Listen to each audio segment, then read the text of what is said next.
Our second scripture continues, Luke 4:22 through 30. All spoke well of him and were amazed at the gracious words that came from his mouth. They said, "Is this not Joseph's son?" He said to them, "Doubtless you will quote to me this proverb, 'Doctor, cure yourself.' And you will say, 'Do here also in your hometown the things that we have heard you did at Capernaum.' And he said, 'Truly, I tell you, no prophet is accepted in his hometown.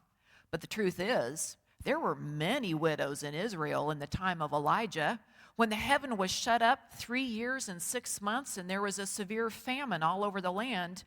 Yet Elijah was sent to none of them, except to a widow at Zarephath in Sidon.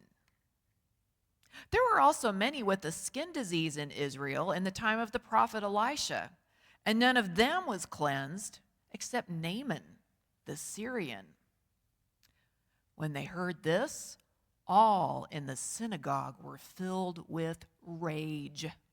They got up, drove him out of the town, and led him to the brow of the hill on which their town was built, so that they might hurl him off the cliff. But he passed through the midst of them and went on his way." The word of the Lord. Thanks be to God. When we left off last week, we had met John the Baptist and heard some of his charismatic preaching that drew the crowds into the wilderness to hear him. We heard him describing the Messiah as someone who would come with a winnowing fork and separate the wheat from the chaff. And we were invited to do some pondering about the wheat and the chaff in our own lives and in the life of this church. And then at the end of the story, Jesus is baptized and hears a voice from heaven saying, "You are my son, the beloved. With you I am well pleased." After that, Luke provides a thorough genealogy for Jesus, going all the way back to Adam, the first human. And then Luke tells the story of how Jesus is led by the Spirit into the wilderness, where he is tested by the devil for 40 days. And then after passing those tests, the devil goes away. And then we arrive at today's story. As I mentioned last week when I introduced the narrative lectionary, we are going to be journeying through the Gospel of Luke all the way through Easter. So we should have a pretty good feel for the gospel by the time we get there. And you can get even more out of our messages for the next few months by reading the rest of the chapter surrounding the stories we preach on each week. As we explore today's story, well, starts out good. Jesus goes to his hometown, goes to the synagogue that he had probably gone to hundreds of times before growing up. Everybody there knows him. Everybody knows his family. They have seen him grow up. Now he's come home after doing apparently some exciting things around Galilee. Jesus reads from Isaiah, "The Spirit of the Lord is upon me, because he has anointed me to bring good news to the poor, to proclaim release to the captives, recovery of sight to the blind, freedom for those who are oppressed, to proclaim the year of the Lord's favor." Then he looks at these people that he knows, and says, "This is happening now, today." Wow. Wonderful news. Fantastic. One of our own is the Messiah.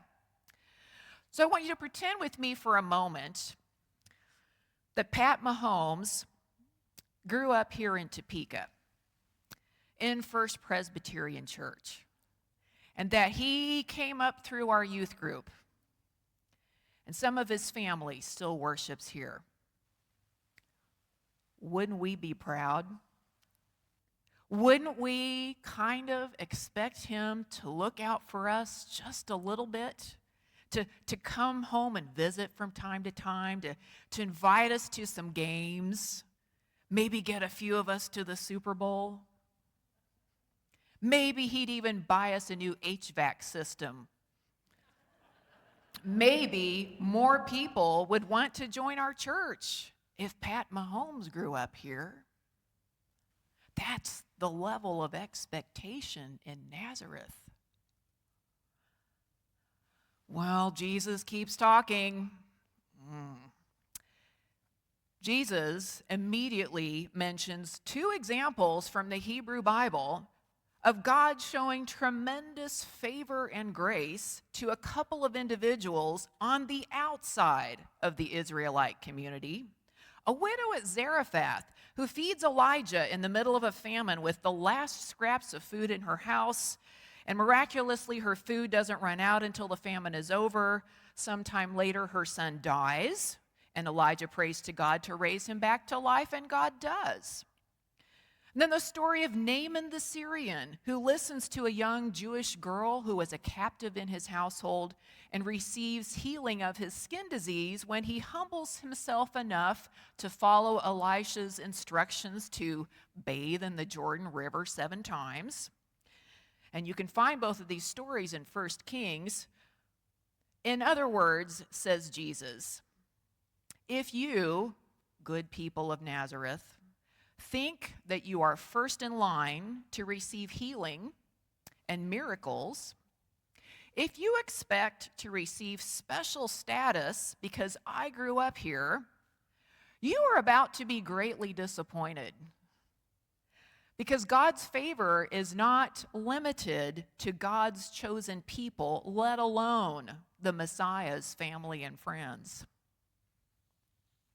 And it's not hard to see that people would take offense at this, but run him out of town? To throw him off a cliff? Before we rush to judge the people of Nazareth, let's recall a few other examples of the way people sometimes behave when they're afraid they're going to lose something that they feel entitled to.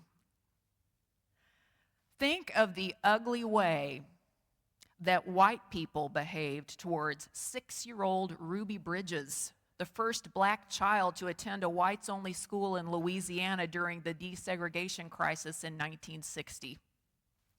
They yelled, they threatened, they spit, they pulled their children out of the school, they held up a black baby doll in a coffin as the little girl walked by.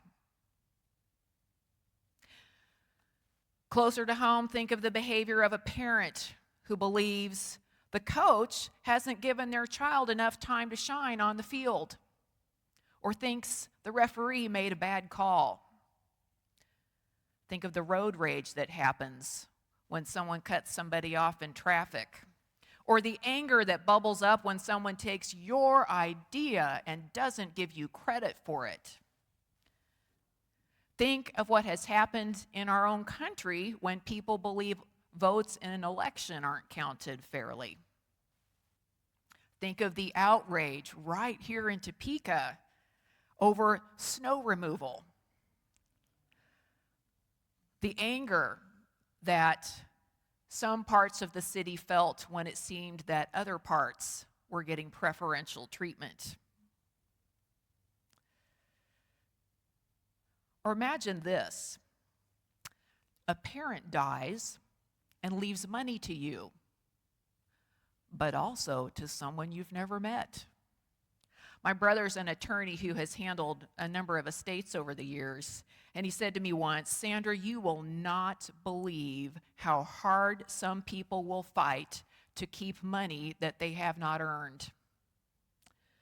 An inheritance and the way it is divided can really bring out the ugly in people. So if we can relate even just a tiny bit to any of these situations, then we can start to understand the people in the synagogue in Nazareth. Every now and then, I come across this saying on somebody's Facebook page, and maybe you do too. I would rather be excluded for who I include than included because of who I exclude. Anybody seen that before? Yeah. Well, Jesus was excluded and eventually killed because of who he included.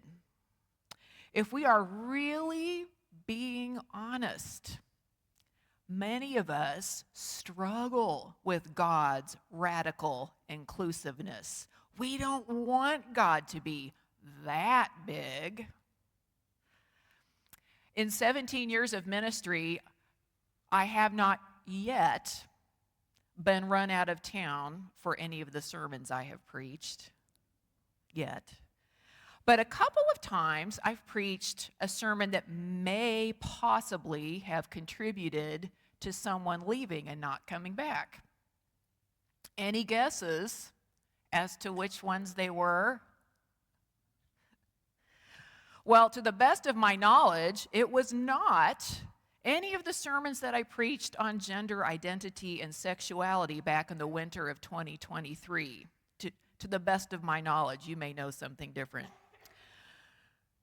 I think that the sermons that I have offered on the importance of sometimes using feminine as well as masculine language for God have not charmed and delighted everybody.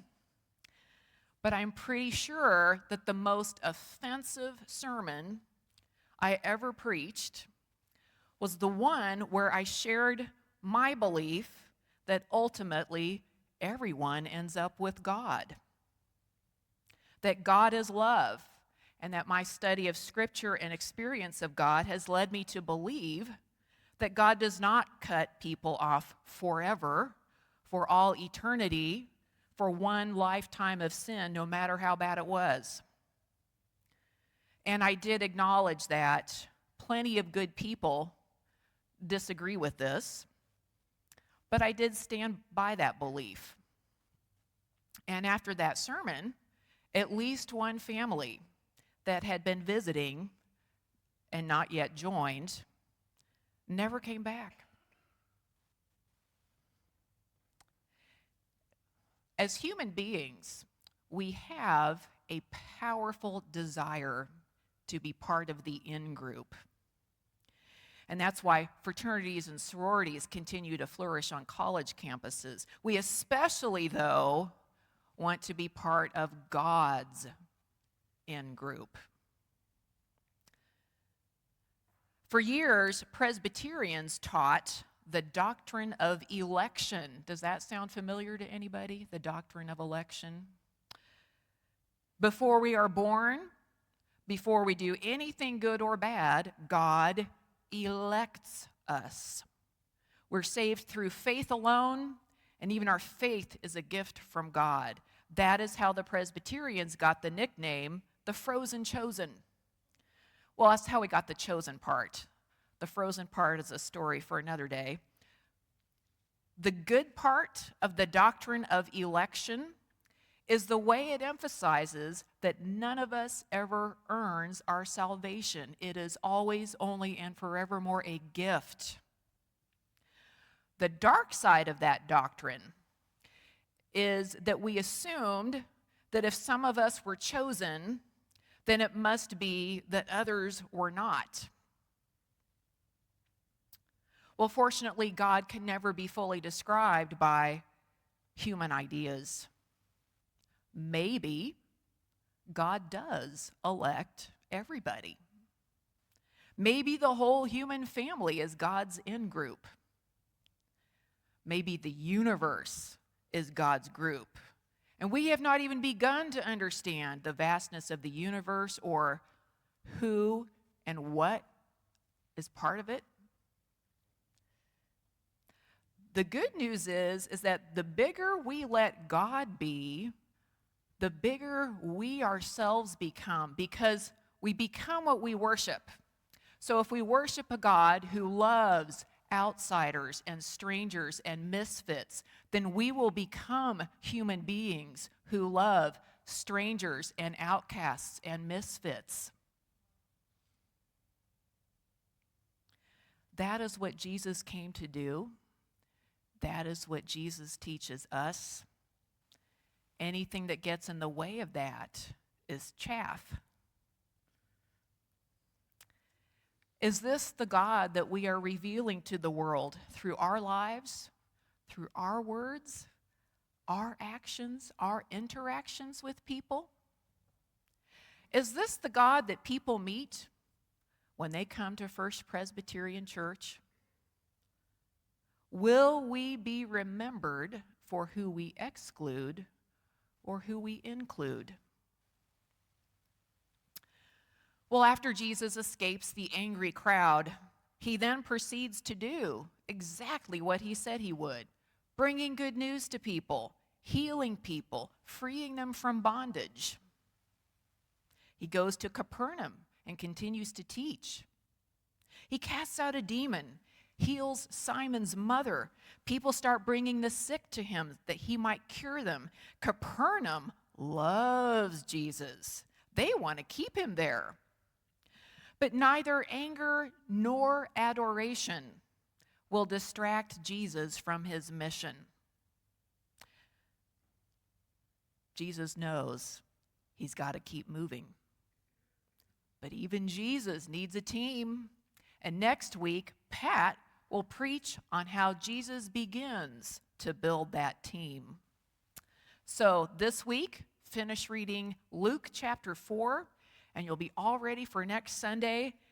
And meanwhile, something to ponder this week is just how big is your God?